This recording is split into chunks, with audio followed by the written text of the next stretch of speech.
Con su fallecimiento llega el momento de revisar, por supuesto, lo que hizo, lo que dejó, su huella. Sobre este tema vamos a hablar ahora a continuación con María Isabel Puerta. Ella es profesora de Ciencias Políticas del Valencia College, es investigadora de gobierno y análisis político. Le damos, por supuesto, la bienvenida en este momento. Gracias por atendernos. Muchas gracias, Angélica. Un gusto estar con ustedes. Igualmente, es un gusto, sobre todo porque tenemos que ver con lupa lo que ha estado pasando. La política es dinámica, usted lo sabe, ha estado cambiando y a veces se ha considerado que Carter fue mejor expresidente que presidente. Y aunque es cierto que realizó una encomiable labor tras su mandato, pues de algún modo esta comparación o este contraste no es un poco injusto. ¿Usted cómo lo ve? Sí, a mí siempre me ha parecido que en el caso de Carter, por cierto, yo viví, la primera vez que viví en Estados Unidos fue durante su mandato y recuerdo que no era muy apreciado, sobre todo hacia el final, la situación de los rehenes. Por supuesto, en Irán contribuyeron muchísimo al deterioro de su mandato, además de las condiciones económicas, la inflación.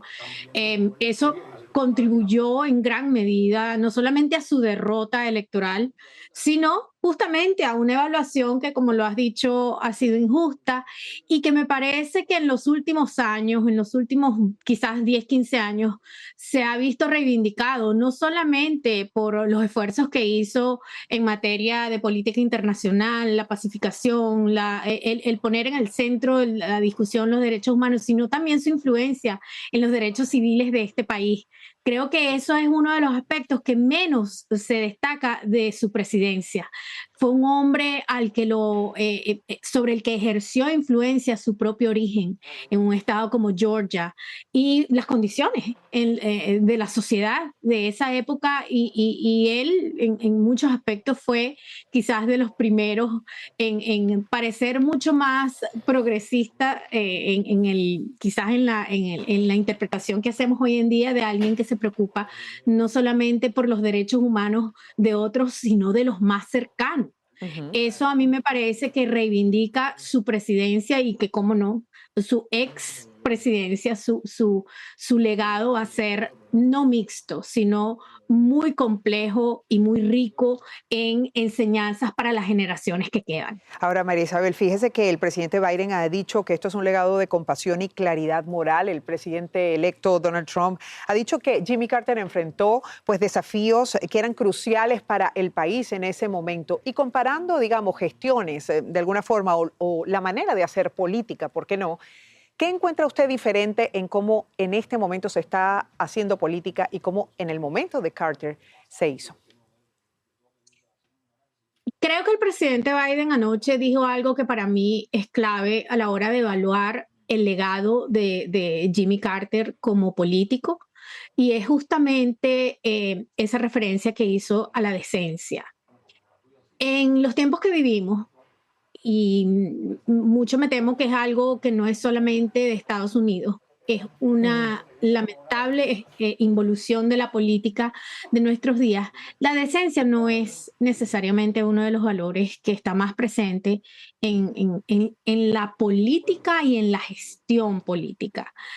Creo que eso es lo que nosotros debemos mirar, no solamente como parte de un legado, sino un cuestionamiento a lo que hoy en día entendemos que es la política. Sí. El presidente Carter fue un hombre que su vida personal estuvo guiada por sus valores, no solamente cristianos, valores humanos, y eso lo reflejó en su vida como político. Así Allí es. hay una conjunción de elementos que son vitales para la política de hoy. Además, María Isabel, yo soy venezolana y pues recientemente usted sabe lo que hemos vivido en nuestro país. El 28 de julio hubo unas elecciones que no están siendo reconocidas y que además hay pruebas que hay estas listas de votos que fueron llevadas a la Organización de Estados Americanos precisamente por la representante del Centro Carter. Eso generó todo tipo de respuestas dentro del gobierno de Venezuela, debemos decir después del 10 de enero tal vez gobierno de facto, pero en este caso pues fue una labor incansable de lo que fue esta organización,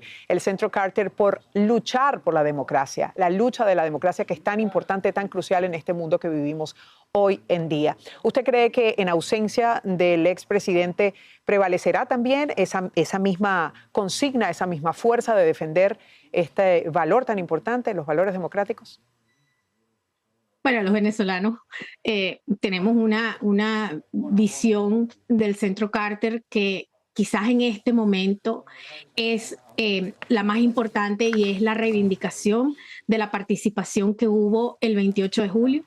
El apoyo no solamente desde el punto de vista técnico, sino moral de un resultado que a todas luces fue fraudulento. Y yo creo, la organización, el Centro Carter, es una institución que es muy rigurosa y que va a seguir el legado del presidente porque esa es su misión y confiamos no solamente en que instituciones como el Centro Carter, que es por supuesto desde el punto de vista técnico uno de los más respetados, Así es. sino que eso va a motivar, debería motivar a otros a seguir su ejemplo.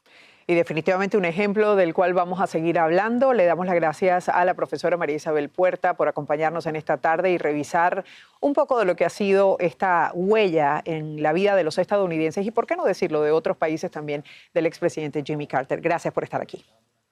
Gracias a ustedes. Un placer y bueno, queremos